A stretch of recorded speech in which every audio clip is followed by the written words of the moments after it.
यही है सच्ची गीता सार। अंधकार से प्रकाश की ओर।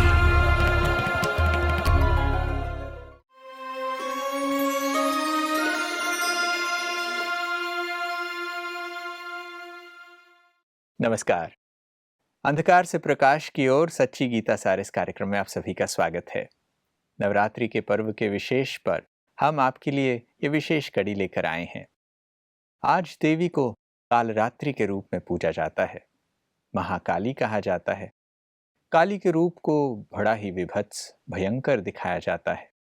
काला रंग दिखाया जाता है, मगर फिर भी ये मान्यता है कि देवी शुभ करने वाली है और देवी हिम्मत और उत्साह भरने वाली है, ऐसा कहा जाता है। अपने आप में इस रूप को देखने पर बहुत सारे लोगों के मन में प्रश्न उठ सकता है, मगर शक्तियों का ये विकराल रूप क्या है? ऐसा क्यों दिखाया जाता है? ऐसे अनेक विषय हैं जिन पर चिंतन करना आवश्यक है। आइए आज इसी पर चर्चा करते हैं। हमारे साथ बातचीत के लिए स्टूडियो में ब्रह्मा कुमार बृजमोहन भाई हैं। भाई साहब, आपका स्वागत है। ओम शांति। शक्तियों की उपासना ये नवरात्रियों में करना एक स्वाभाविक सी चीज़ ऐसा मनुष्य मानते हैं, मगर जितनी श्रद्धा और भावना के साथ लोग करते हैं उनमें सिर्फ श्रद्धा और भावना देखने को मिलती है। किसी से अर्थ पूछा जाए तो बहुत सारी चीज़ों का अर्थ नहीं पता चलता। एक ओर तो हम शिव शक्तियों की पूजा करते हैं, उनकी वंदना करते हैं। भारत में वंदे मातरम कहने का भी एक रिवाज है जहाँ मात्र शक्ति की वंदना की जाती है। वहीं दूसरी ओर जब हम देखते हैं कि आज खासकर काली के रूप में जब देवी की पूजा की जाती है तो उनका एक भयंकर रूप, एक विकराल रूप शक्तियों का दिखाते हैं। क्या भाव है इसका? देखिए, जब हम नवरात्रि कहते हैं तो भाव अर्थ यही है कि रात्रि के समय देवियां प्रकट होती हैं। इसी प्रकार से हम काल रात्रि कहते हैं तो रात्रि के काल में देवियां प्रकट होती हैं, लेकिन किस चीज़ के लिए? उस अंधकार को, उस कालिमा को भस्म करने के लिए। तो इसलिए नाम उनका यथार्थ ही रखा गया है, क्योंकि ये शक्तियां हैं। अगर हम सतयुग की देवियों का नाम लें, जैसे श्री लक्ष्मी जी हैं, तो उनको हम कालरात्रि नहीं कहेंगे, क्योंकि वो तो सतयुगी दिन के समय उनका जन्म होता है देवता के रूप में, देवी के रूप में। तो इसलिए ये जो हम भयानक आदि कहते हैं, तो रात्रि में तो व्यक्ति को हर चीज से भय आता है। व्यक्ति रस्सी को सांप समझता है, सांप को रस्सी समझता है। तो इसलिए उसको दूर करने के लिए ये कहा गया। और क्योंकि रात्रि में सब कुछ काला ही काला दिखता है, होता भी काला ही काला है, तो इसलिए उनका काली रूप या महाकाली रूप या काल रात्रि रूप बताया गया। जैसे देवियों की वंदना में हम अनेक चीज़ें कहते हैं, शक्तियों की पूजा करते हैं। भारत में विशेष रीति से हम वंदे मातरम कहते हैं। ये प्रश्न उठता है कि आखिर ये किस माता की वंदना है? ये बहुत इम्पोर्टेंट है, क्योंकि हम भारत माता की जय कहते हैं। क्या वो भारत माता धरती की जय कह रहे हैं या भारत माताओं की जय कह रहे हैं? ऐसे हम वंदे मातरम कहते हैं, वो थोड़ा सा डायरेक्ट शब्द है। ये वंदे मातरम हम कोई मातृभूमि के लिए तो नहीं कहते, हम भारत की उन माताओं के लिए कहते हैं जो वंदना के योग्य हैं। अर्थात वो जिनको हम माँ माँ कह के पुकारते हैं, वो शक्तियों का ही रूप है। तो भगवान कहते हैं ऐसी वंदनीय शक्तियाँ कब पैदा हुई और किसने पैदा की? तो भगवान कहते हैं ये सिलसिला मैं ही शुरू करता हूँ वंदे मातरम का, क्योंकि पहले तो वंदे पितरम ही लोग कहते आए, मातृ शक्ति को तो पीछे कर दिया गया था। जब भगवान अवतरित होते हैं, शिव शक्तियाँ बनाते हैं उनको, तब वो वंदे मातरम बनती हैं और वंदना पवित्र की ही होती है। तो परमात्मा आकर के जब देवी देवताओं का पवित्र दुनिया स्थापित करते हैं, स्वर्ग स्थापित करते हैं जिसको कहा जाता है, उसकी स्थापना करने के निमित्त जो है उनको वंदे मातरम कहा जाता है। अर्थात इन शक्तियों के द्वारा परमात्मा स्वर्ग की सज्जों की स्थापना करते हैं। अब परमात्मा आकर कहते हैं कि नारी तो स्वर्ग का द्वार है, क्योंकि परमात्मा ने जो स्वर्ग का हम वर्णन कर रहे हैं, सतयुग का, देवी देवताओं की दुनिया का, उसकी स्थापना नारी शक्ति के द्वारा ही की थी। तो नारी तो स्वर्ग का द्वार खोलने वाली, सतयुगी राजस्थान की स्थापना करने वाली, समझिए कि देवी देवताओं के युग या लोक की स्थापना करने वाली है। इसलिए उसको वंदे मातरम बाबा बनाते हैं, वंदे मातरम के योग्य परमात्मा बनाते हैं। जैसे नारी स्वर्ग का द्वार है, ऐसा परमात्मा कहते हैं, आप ये कह रहे हैं। मगर हम जब देखते हैं आज की दुनिया में नारी का वो स्थान मान नहीं है, और स्वर्ग का द्वार खोलने के निमित्त बनाना, वो स्वर्ग क्या है, क्या उसकी खासियत है, ये भी चीज़ देखने की आवश्यकता है। जब हम स्वर्ग की बात करते हैं या स्वर्ग के द्वार की बात करते हैं, इसका मतलब हम स्वर्ग के द्वार के बाहर हैं, अर्थात हम नरक में हैं। नरक तुल्य दुनिया, तो दुनिया को आज का हम वर्णन कर रहे हैं, ये दुनिया तो नरक तुल्य है ही। नहीं तो लोग यहाँ से मुक्ति क्यों मांगते, परमात्मा से प्रार्थना क्यों करते, हे परमात्मा हमें दुखों से छुड़ाओ, हमें दुखों से मुक्ति करो, बंधनों से छुड़ाओ। तो इसलिए भगवान कहते हैं कि उससे पहले परमात्मा स्वर्ग का द्वार से बाहर, स्वर्ग का द्वार खोलने के लायक भगवान बनाते हैं, और उनको ही शिव शक्तियाँ कहा जाता है।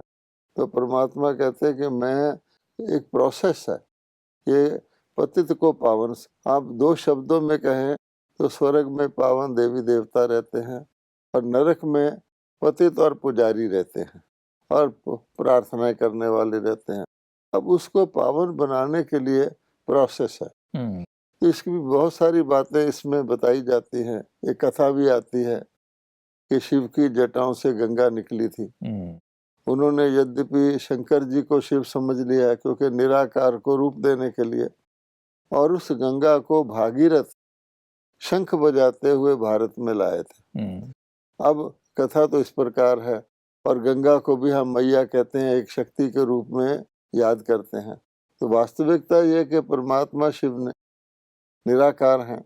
तो भागीरथ कहा गया ब्रह्मा का भाग्यशाली श्री रूपी रथ, जिसको आप भगवान आधार लेते हैं, और उनसे मुख से जो ज्ञान अमृत देते हैं, उसको ज्ञान अमृत की गंगा कह दिया गया है। तो परमात्मा आकर के ब्रह्मा जी के माध्यम से, ब्रह्मा जी और जिसको हम कहते हैं जगत पिता कह सकते हैं, परमात्मा परम पिता हैं। तो जगत पिता और जगत माता जगदम्बा, ब्रह्मा जी और जगदम्बा के माध्यम से इन शक्तियों को रचते हैं, शिव शक्तियों को, और इनके द्वारा पावन बना करके आत्माओं को ज्ञान दे करके, योग सिखा करके स्वर्ग के लायक बनाते हैं। और जब संपन्न हो जाते हैं तो स्वर्ग का गेट खुलता है। जैसे आप स्वर्ग की बात कहते हैं और स्वर्ग के द्वार खोलने की बात, परमात्मा कहते हैं कि नारियों से मैं स्वर्ग का द्वार खोलता हूँ।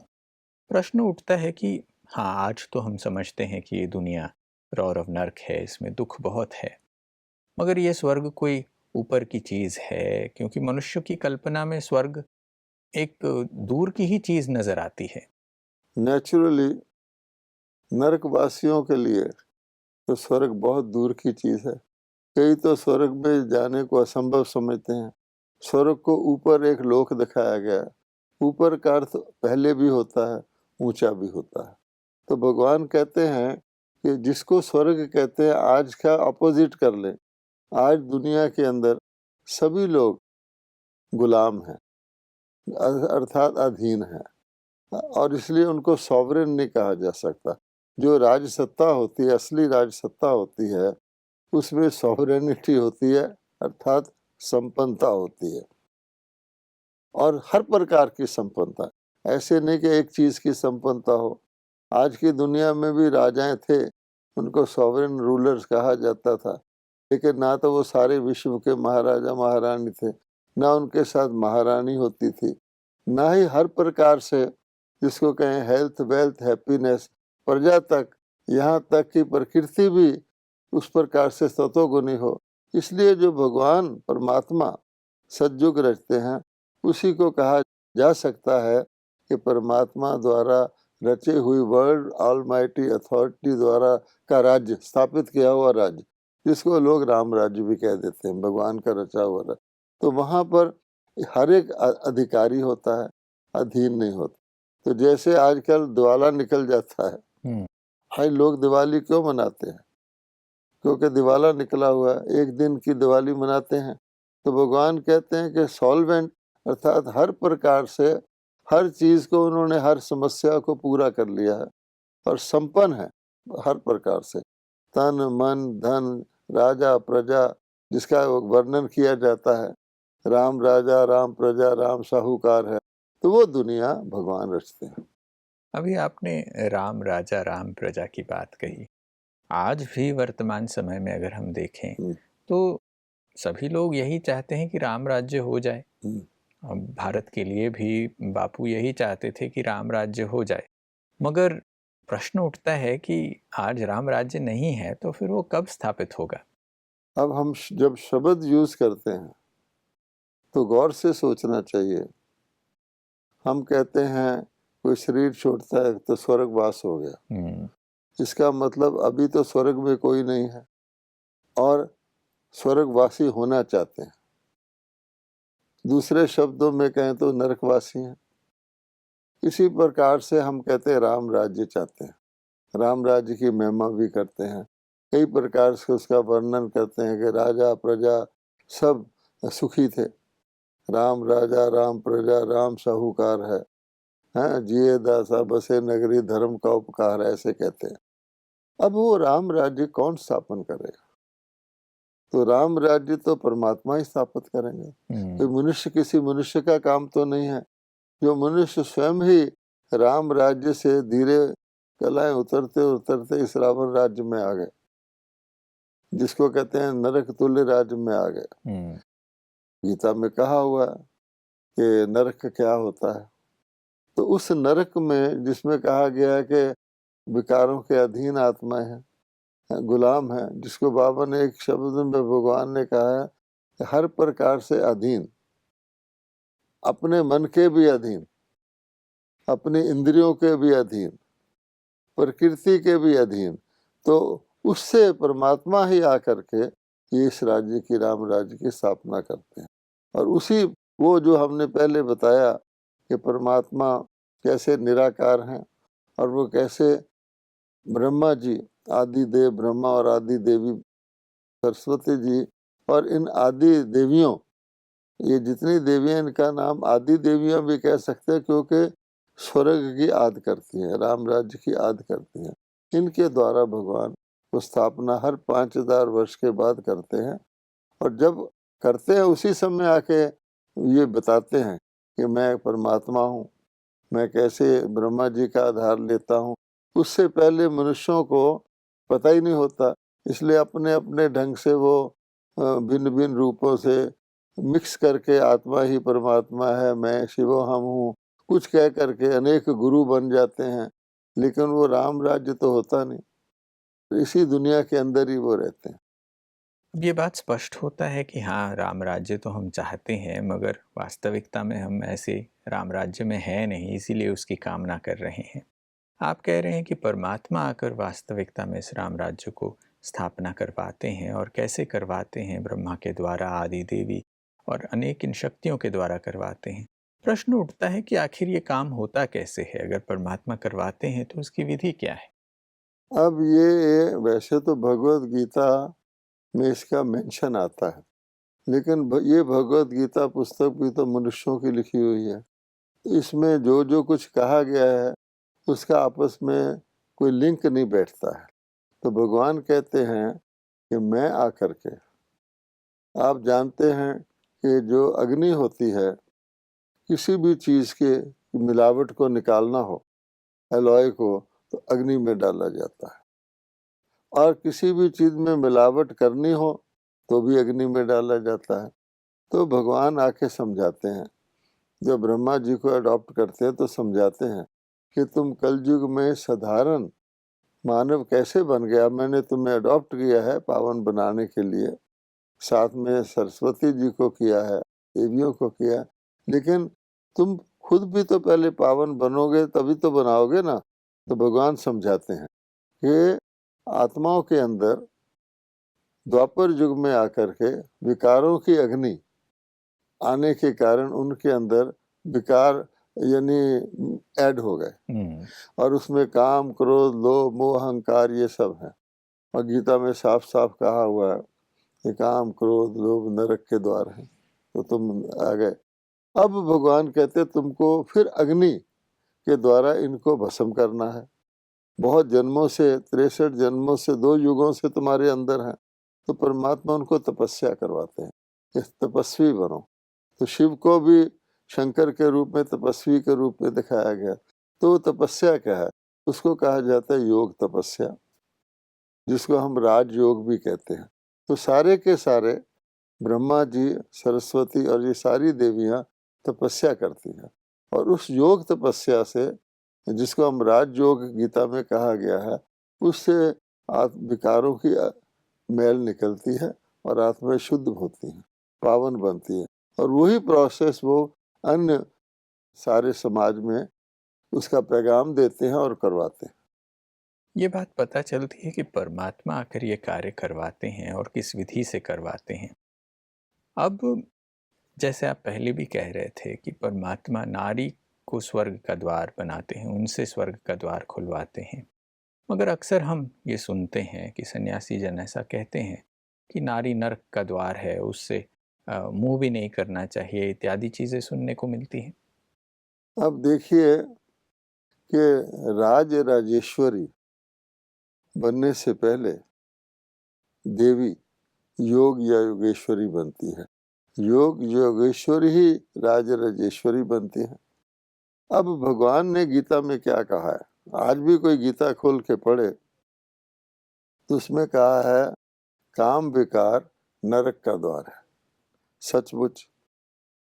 और मनुष्यों, सन्यासियों ने काम विकार नरक के द्वार की बजाय, क्योंकि काम विकार में तो पुरुष और स्त्री दोनों इन्वॉल्व होते हैं, अगर पतित बनते हैं तो दोनों ही बनते हैं, और काम विकार को जीतते हैं तो दोनों ही पावन देवी देवता बन जाते। उन्होंने काम विकार नरक का द्वार की बजाय नारी को नरक का द्वार कह दिया, यानी अपना दोष, ये अपनी कमजोरी को नारी के ऊपर डाल दिया। और ये बहुत बड़ी भूल और एक बहुत बड़े अज्ञान की बात की है, जिससे समझे कि अपनी ही मातृशक्ति को, आखिरकार नारी से तो जन्म होता है मनुष्य का, उनको नरक के द्वार कह दिया है। इसी कारण से फिर वो बेचारे जो हैं सदगति को नहीं पाते हैं, साधनाएं करते रहते हैं, और आप देखते हैं घर बार छोड़ के हट से जंगल में चले जाते हैं काम विकार को जीतने के लिए। तो मूल बात को वो समझते नहीं है, और नारी का कहीं तो मुंह नहीं देखते। आज भी ऐसे ऐसे मठ पंथ हैं जो नारी की तरफ पीठ करके ज्ञान सुनाते हैं। अब बताइए ऐसे लोग कैसे काम विकार को जीत सकते हैं? यानी हमारे पुरुष पर, द्वापर से पुरुष प्रधान हमारा जो धार्मिक जगत रहा है, उसने नारी को नरक का द्वार बता करके, और नारी को फिर विषय वासना की पूर्ति के लिए एक भोग की वस्तु मान करके, इस प्रकार से नारी का निरादर करके, जिस कारण से हम देखते हैं लाखों द्रौपदियां पुकारती हैं। इस भूल के कारण ही भारत को वास्तव में अंधकार में ले आए। तो ये जो हम कहते हैं अंधकार, काला रूप, काल रात्रि, और या हम कहते हैं अज्ञान, तो उसका रूप ये काला किया दिखाया गया। और उसमें देखेंगे आप, उसी काली दुनिया को, कलयुग को समाप्त करने के लिए परमात्मा शिव की रात्रि दिखाते हैं, देवियों की नवरात्रि दिखाते हैं, ब्रह्मा की भी रात्रि दिखाते हैं। तो रात्रि में दिन बनाने के लिए ये कार्य करते हैं, और रात्रि से आद में, दिन की आद में होते हैं, रात्रि के अंत में, इसलिए उनको आदि देव, आदि देवी, और हमेशा इनको तपस्या में बैठे हुए दिखाया गया। कितनी खूबसूरत बात है, हम नवरात्रि मना रहे हैं और हम ये भी समझ रहे हैं कि एक और नारी को इतना नीचे गिराया गया, उसे नरक का द्वार कहा गया, और वहीं पर परमात्मा आकर उसके द्वारा ही स्वर्ग के द्वार खोलते हैं और उन्हें आद्या शक्ति के नाम से लोग पूछते भी हैं।